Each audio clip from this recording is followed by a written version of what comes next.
This is the Out of Time Film Podcast, where your hosts Tom and John discuss everything from blockbuster films to TV and games like there's no tomorrow.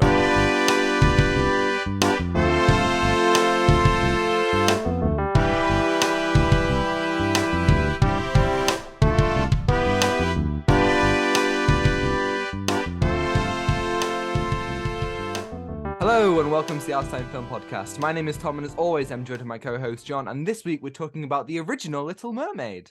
Hello, yes. I haven't seen this film for a long time and it was very nostalgic. Yeah, the original, it impacts a lot of the memories and when I was watching it on VHS tape before we transitioned onto DVD. It was just quite an experience. But yeah, what do you think? I don't think I ever watched this film as a kid. I truly can't remember ever watching it. I'm sure I did and then I just forgot. But I actually watched it I think 2 years ago, I think 2021. So it's been fairly recent that I watched it. And I tell you what, in 2021 when I watched it, I wasn't a huge fan. But when I watched it this morning, I was like, oh, this is actually really cool. Yeah. So full spoilers ahead for anyone who hasn't seen it. This film from 1989, if you haven't seen it. 1989. It's crazy. So yeah, The Little Mermaid, briefly explain the plot for those who don't know. Right, so Ursula, the sea witch, makes a devious deal with Princess Ariel, allowing her to meet Eric, the human prince she loves. Unaware of her true intentions, Ariel lands herself in trouble. This film, I was surprised because I thought, oh no, I don't remember much about the film. I forgot a lot about it. But man, the music, it's really good. Dude, Yeah. I think first and foremost, this movie just comes alive during the musical sequences. I think definitely.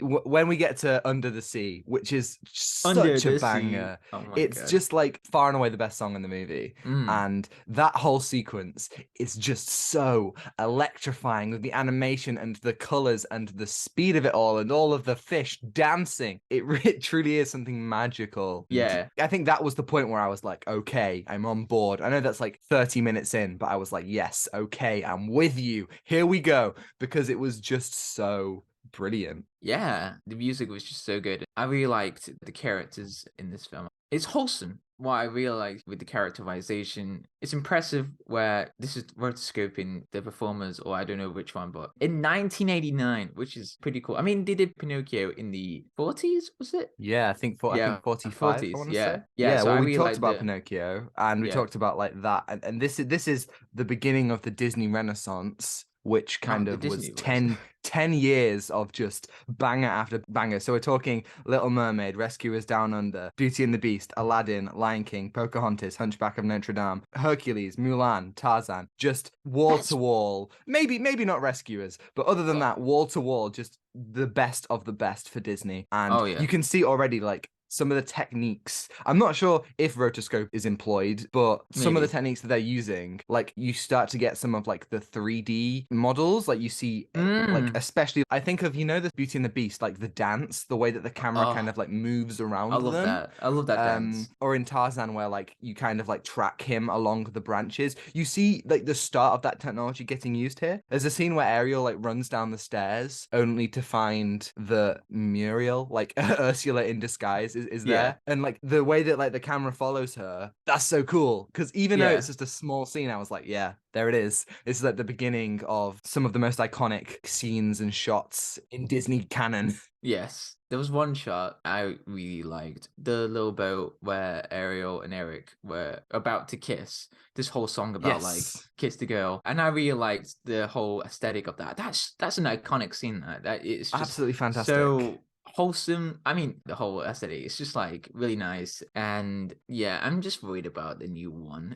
I think, we are going to cover the new one, of course, but as with all Disney live action remakes, there is just that fear that the magic will be lost, because I think this movie is magical in so many ways, and as you say, there are so many really cool shots. I definitely think maybe the most iconic shot of the movie is from Part of Your World Reprise, when she kind of thrusts herself onto the rock and the waves crash against it, and it's all like this incredible image of her against the rock and the way, like that is just top tier. Like the shot doesn't even last for that long, but in that moment you're like, yeah. Like I think a lot of the visuals in this film really uplift the music and uplift the scenes. Like you think about part of your world is the classic I Want song. It's the, you know, it's supposed to like put you in the frame of mind of Ariel, and as the protagonist, like we need to follow her. And I think the visuals and the music perfectly put us into that mindset, especially once you get like into the music itself, because I think I struggled a little bit with the first act of this movie. I was a bit like, okay, I'm not really feeling her like desires, and she seems to be a little bit bratty at the beginning, but I think they definitely, she becomes more empathetic throughout. Yeah, definitely. The first half can be very difficult, trying to recognize her desires. I mean, especially going through the music. But the second half really does show that with visual storytelling, because she doesn't speak in a way of like how the characters get close, building that relationship together. And I think that's just really, really nice. And it doesn't force the characters to do anything place or make the story out of pace as well. But it's just really wholesome for that build up for the end, like when Ariel has a chance to walk again just at the end and they reunite. Yeah. The story is so simplistic, and we've seen it in so many ways over the years, but there's something about the simplicity of it that really makes it shine. And I think, as you say, the characters are really well defined, and even like through like the lack of dialogue, you understand like just the fact that Eric on his flute or his recorder or whatever is playing the part of your world motif. That right there, through what we understand through the music and through his character and through Ariel's character and what we know of the plot so far, just him playing that tells you perfectly without even words his longing and his fascination with this woman that you saw on the beach. And I think that is just like perfect, just like in such a subtle way they convey so much. Yeah, and there's lots of characters, you know, like lots of mermaids and merman, and you get to see that whole plethora under the sea. And I just think that's a really cool concept to bring in. And there wasn't that, well, nearly almost that idea of, oh, the guy saves the day or anything that. I think it's just them saving the day together. It's those two trying to help each other out. They restrain from the classic kind of damsel and hero dynamic. I feel like we do definitely get that a bit at the end when Eric impales Ursula on the front of a ship. Like that is brutal. Like they properly, like when Ursula like grows big at the end, I thought to myself, how many films, how many blockbusters end with like a huge kind of like kaiju fight? I thought to myself about something like Shang-Chi, which just like out of nowhere ends with this huge kaiju battle. And then I'm like, this does it so well though, because the thing that they have done, like Ursula is such a good villain, and they have built her up as this just fantastic antagonist, somebody who would get the crown and just be like, okay, I am huge now. And it doesn't last long either. It barely lasts like 2 minutes, but it ups the stakes perfectly and it ups the scale perfectly. And I think even in that one moment, it's just so much fun. Yeah, and I really like the characters need each other as well. You can see their desires, like Eric, he wants to find love, but whereas Ariel, she wants to see the world, really, you know, she wants to find love as well. Her motivations go beyond just she wants love. There is that kind of longing to see this whole new world, not to be confused with Aladdin. Brand new. Yeah, I really like that motivation for her to explore the world. And I really like the other side characters like Flounder, Sebastian, what the dog, Max. Yes, Max. Max is the best. Yeah, and Scuttler, is that the name of the seagull? I forgot the name of the seagull. It's Scuttle. It's Scuttle, I think. Scuttle, okay. But yeah, like I agree that they are all so memorable. Man, yeah, there's a lot of characters in there. But Ursula was proper villain. She wanted to be powerful, you know. She just wanted to use love as a weakness, as a way to get some wickedness. And she's got Poor Unfortunate Souls, which is another banger that she sings. And I have to question, she's like, oh, I want Ariel's voice. And I'm like, you don't need it. You've got a great voice. Like, you got a great voice. The whole musical number about it, dude. Like, come on. Yeah. An oddly sexual musical number. I was not expecting Ursula to be so sexualized in that scene, but sure. Why not? Sure. I mean, she's an absolute unit. Yes, she is. And she's got those like husks, like there's these things that like the kind of like little dead things. So like when somebody doesn't fulfill their oath, they become these little dead husk, like shrunken head things. Do you know what I mean? Yeah. That's scary. Like, sorry, That's but scary. when you see them and like the light is like passing over them and they're all like, "Grr," just really, really creepy. And I know we talked about Pinocchio and we talked about how just traumatic that movie is. I feel like so many Disney movies just have really, really dark elements that you just kind of forget about because obviously in your mind, the whimsy and the fantasy of it all, you forget about all that. It's just this creepy like thing that just pops up and it's like, yeah. What's that sound? I feel like that's what they would say. They would like try and scream for help and they just It's funny because, when you're looking back at the Disney films, they have so much dark elements. Whereas if you look at some other animation films like My Neighbor Totoro, I know there's a little bit of a dark element, but it's just so wholesome. But then as you realize, they just wanted to get some dark themes in the films. I think all animation has a balance of, like especially like animation that's oriented towards young kids. There is that element of darkness within them. I feel like a lot of films these days, animation particularly, they don't go quite as hard with the darkness. And I wish they did because it really, really works. And I just want to say, did you know that My Neighbor Totoro was shown as like a double bill with Grave of the Fireflies? Oh my god. Evil. Just, wow. Whose idea was that? If anyone doesn't know, Grave of the Fireflies is like a really dark and, like depressing like film about the aftermath of the nuclear bomb in Hiroshima. All about the effects of war and about really tough things that you would not show a child. So sad. I don't know why they've done this. So they were like, we got 2 shows. It was like in a theater. So the only way you wanted to watch, was it the other way around? They showed Grave of the Fireflies first. So you had to sit through that if you wanted to watch My Neighbor Totoro. Yes, yeah, exactly. So imagine you were like, I just want to watch something wholesome now. And then My Neighbor Totoro. Let's just imagine for a moment if like to watch The Little Mermaid, you also had to watch like a really grim movie about, I don't know, slaughtering fish. And then you're just like, and then you watch Little Mermaid and you're like, it's not as fun anymore. Yeah, I mean, Sebastian had to see everything in that kitchen.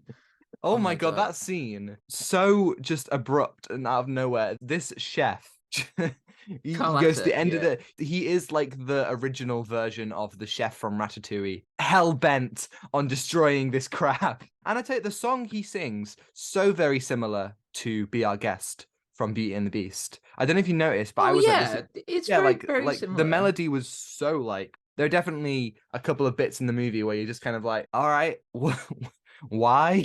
You could probably trim some of the fat, but at the same time, there's a lot of charm in some of those scenes. Stuff of just like kind of meandering about and stuff like the weird Prince Eric statue that his like butler gives him. And he's like, look at the statue. And Eric's like, Eric, what look at this statue this? that I commissioned. They brought that on the ship. They were like, let's bring this statue and show it to Eric. I wish there was a bit more an idea of Prince Eric as this famous prince or something. Yeah, you never see anyone really interact with him. Like Ariel and Eric go out into the city, and then it's kind of like nobody really cares.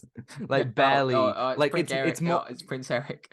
Yeah, it's more like Ariel just running around and like looking at everything, and nobody really pays any attention to the fact that the prince is right there. But I love that he brings what's probably like, how much would that statue weigh? And he brings it onto a boat, and he's just like, yeah, guys, this is fine. It's fine. It's not going to weigh us down in the slightest. And then Ariel has it like she's going to collect this weird shrine after Prince Eric. I definitely think that the film could lean into, I agree with what you're saying. Ariel doesn't just want love. She also wants to see this new world. But definitely her primary motivation is that she thinks Prince Eric is hot. And it's like, maybe they could have lent more into the fact that she wants something else in this world. Because at the end of the day, what happens if she meets this guy and then they're just not compatible at all other than looks? Like, that's not a fulfilling life. And who knows, maybe the remake will lean into that a bit more. I know that it's about 20 minutes longer than this one, which who knows how that'll go. I mean, this is a very, very tightly paced, well-paced movie. I hope that they don't do anything filler, like I hope they won't. Yes. I hope there's more character dynamic between Prince Eric and Ariel. I think that could be shown a lot more. I agree. I Like, think, a lot of the Disney remakes just add random stuff. let's kill a kaiju or something like Oh that. yeah, they make the final fight like half an hour long. It just reminds you of Kirby. Don't ask why, but Kirby that is so out of left field. No, okay. So you know how in Kirby games they start out very, they give you simple missions or levels or something like, oh, just kill this tree guy, and then the final bit of this game you'll like kill this god or something. I'm not joking. That's like every Kirby game. Yeah, but it's like in the live action not Lion King, in the live action Aladdin. Lion King. I don't want to think about the live action Lion King. In the live action Aladdin, there's that whole sequence with like the party and like the dance sequence. Do you remember that in the middle of the movie? Yes. And there's like the German prince. I hope that we don't get something quite to that extent in the remake. Like there are areas where you can expand upon. I think what's interesting about the beginning of this movie is that the sea isn't that interesting. Like really? It's a bit boring. Even through the animation, like it comes alive during the musical sequences and during the darker stuff with Ursula, but it's not the most interesting. And I found it interesting that when the trailer for the new one was released, people were like, "Oh, it's so dark, it's so terrible," and it's like, well, I think the original is kind of dark too. I think that the film is kind of saying, yeah, the sea is boring as hell. And the world, like Earth, that's what's interesting, not under the sea, apart from the song, which is the only time that the sea looks cool. But I think that's interesting, that kind of like dynamic. And I do think that they could potentially lean into some of that stuff in the first act a little bit more. They just don't show why does Ariel, besides seeing Eric as hot, why does she want to, go out on Earth? Why does she want to, escape? Her first scene is her exploring a shipwreck. And I get that that's interesting and all, but if you think that the entire surface world is like a shipwreck, I don't think that's worth it, in my humble opinion. Imagine living under there for a long time. You'd be like, is the Earth like a shipwreck? Yeah. No. It's like there's a really nice contrast between the stuff that she finds, all these little trinkets and like the fork and the pipe and all these things that she has collected in her little hole. There's a really good contrast between that and what we see on the ocean. But I think it shouldn't be that stuff. I mean, that stuff can play into it, but she should be looking at the beaches. I think the best scene that shows her wanting to see the world is when she goes onto the ship and everyone's playing music and everyone's having fun and the fireworks are happening and these bright colors and all this culture that's happening around her. And she's like, wow, that is really cool. Yeah. I think that stuff definitely could be leaned into more. I do also love one of the introductory bits with the sailors, and they're like, feel the sea breeze, lads, and they're like properly like, have you never heard tale of the mermaids? Like, oh, brilliant! Like King Triton must be smiling on us today. Like, I love that classic kind of sailor stuff. I think every Disney film needs that opening song with just like, it's like Frozen, the guys who just cut ice and they're singing that song. It's just like that. Every Disney movie needs that. I think there's a lot in here that a formula that they are, kind of curating. I think this is when they kind of hit their stride, and you can see that the formula is perfected in the Disney Renaissance. And, when you get to Aladdin and The Lion King, they are cooking with gas, like really, really, like they take all the elements of stuff like this movie and they just kind of take it to the next level. Yeah, definitely. They really focused on the music. I really like this, I'm glad I revisited this. Yeah, this is the third one that we've done. We did Mulan in 2020. We did Pinocchio in 2022, and now we're doing Little Mermaid. And it's always great to revisit these classics and, look at like the stuff that really holds up and stuff that doesn't hold up. But it then becomes terrifying at the prospect of what the live action versions are going to look like. I mean, like, have you seen what Sebastian looks like in the live action one? I don't want to see it, man. It's worrying to say the least. Well, but I'm gonna look. Don't, John. No. Live reaction, folks. What is that? That's Sebastian. Disney, what are you doing?